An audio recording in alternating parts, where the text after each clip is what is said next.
Yang pertama saya ingin mengucapkan terima kasih tanpa ada undangan, tanpa apa, Bapak Ibu semua sudah hadir di sini, karena itu saya ingin mengucapkan terima kasih.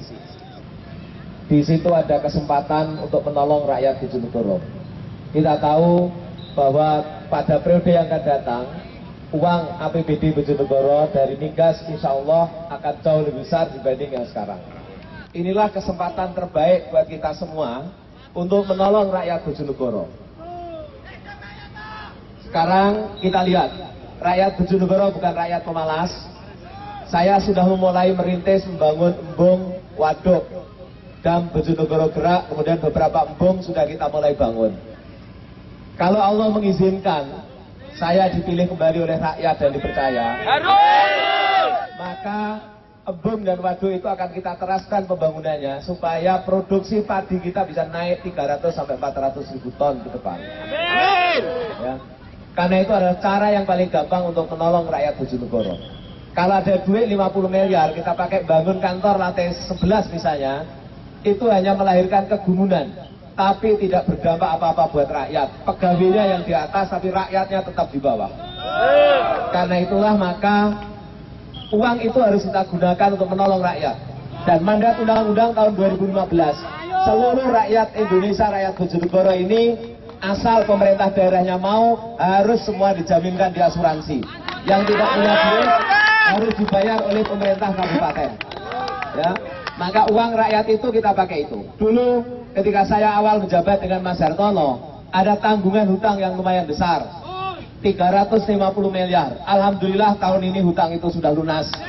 Dan sekarang karena ada kesempatan untuk tanam saham dan kita nanti akan dapat bagi hasilnya di Bank Jatim. Sekarang kita store 72 miliar, ternyata dapat tambahan 3 miliar, jadi 75 miliar saham kita.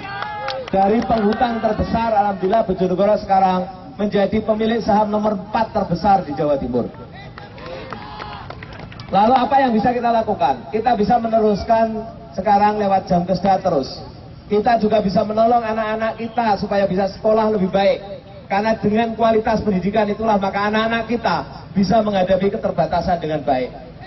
Kalau kita hitung, tahun 2014 paling lambat, seluruh biaya SPP, SMP, SMA, SMK, aliyah,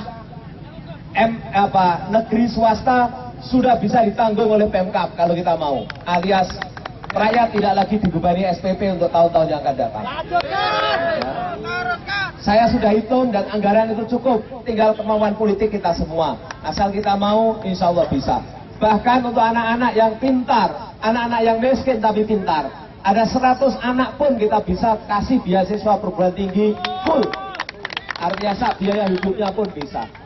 Kesempatan menolong itu tidak akan pernah ada kecuali kita harus mengambil jabatan bupati dan wakil bupati. Bagi saya, jabatan bupati dan wakil bupati sudah tidak ada kehormatannya lagi karena saya sudah pernah menjabat. Artinya kehilangan jabatan pun insya Allah saya tidak kehilangan apa-apa dalam hidup saya. Tapi kalau saya menjabat itu adalah amanah dari rakyat dan itu adalah kesempatan buat kita semua menolong rakyat Bojonegoro menggapai masa depan. Saya tadi sebelum ke sini khutbah Jumat di Masjid Nurul Muttaqin Al-Muttaqin Ngasem. Di sana saya sholat hajat, saya berdoa kepada Allah, ya Allah, inilah kesempatan saya untuk melangkah yang kedua menolong rakyat Bojonegoro.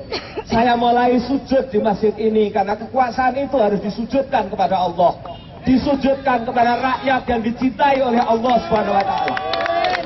Kekuasaan tidak boleh disujudkan kepada hawa nafsu, tidak boleh disujudkan kepada angkara murka, tidak boleh dipersembahkan untuk keluarga atau sekedar kelompoknya. Kekuatan harus kita persembahkan untuk seluruh rakyat Bojonegoro.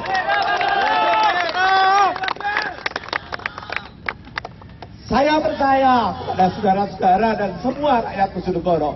Ketika wartawan tanya saya ingin menang atau ingin kalah, saya tidak menjawab karena semua sudah saya serahkan kepada rakyat. Apakah ingin sekali putaran atau 2 putaran, buat saya tidak lagi menjadi masalah. Karena semua sudah saya serahkan buat rakyat.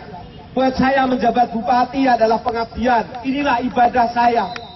Saya ingat nasihat saya kepada saya, jabatan itu pinjaman. Tidak ada yang patut dibanggakan dengan jabatan ini. Jabatan harus disujudkan buat rakyat, karena mengabdi dan menolong buat rakyat, bukan untuk siapa-siapa. Karena itu, saudara-saudara, hari-hari yang akan datang adalah hari-hari yang saya kira melelahkan buat kita semua. Mari setiap kesempatan kita pakai untuk meyakinkan bahwa langkah-langkah yang kita pilih bukanlah untuk ego, bukanlah semata-mata untuk bangga-bangga, tapi kita persembahkan untuk masa depan rakyat. Kita ingin menolong rakyat yang tidak bisa berproduksi menjadi produksi, yang lemah bisa menjadi kuat, sehingga kesejahteraan kemakmuran menjadi merata bagi seluruh rakyat Bojonegoro. Karena itu mari kita niati ini semua dengan niat ibadah kepada Allah dan pengabdian kepada bangsa Indonesia. Siapapun rakyat Bojonegoro harus dilindungi, tidak peduli kulitnya, agama, golongannya, semua adalah rakyat Bojonegoro yang harus dilindungi. Kita harus saling mencintai dan kita harus saling menyayangi. Karena dengan cara itu sesungguhnya Indonesia akan menjadi besar dan semua tantangan masalah bisa kita hadapi dan kita bisa selesaikan. Terima kasih. Mari kita satukan tekad, satukan bulat hati kita ini. Sekali lagi kekuasaan kita sujudkan kepada Tuhan, kita sujudkan kepada bangsa dan negara, dan kita sujudkan kepada seluruh rakyat Bojonegoro yang kita cintai. Terima kasih atas semua pengorbanan perjuangan, dan mari kita terus bersama-sama niat ibadah ini kepada Allah Subhanahu wa Ta'ala. Terima kasih. Wassalamualaikum warahmatullahi wabarakatuh. Mohon Pak Yai Nasir bisa menutup dengan doa pendek. Allahumma ja'alnal ghalibina, Allahumma ja'al man nafa'al mana wa amala lil ummah. Sallallahu alaihi wasallam. Subhana rabbika rabbil izzati amma yasifun wa salamun alal mursalin walhamdulillahi rabbil alamin. Amin amin ya rabbal alamin. Menangan.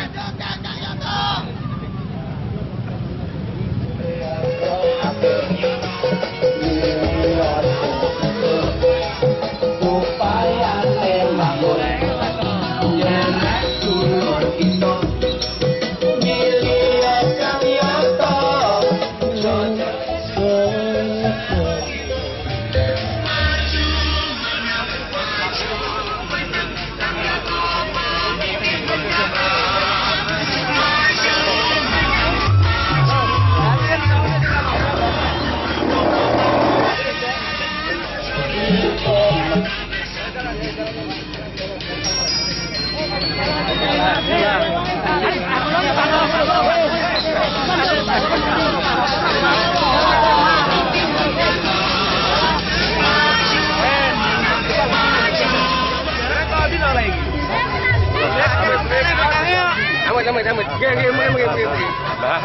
Amat.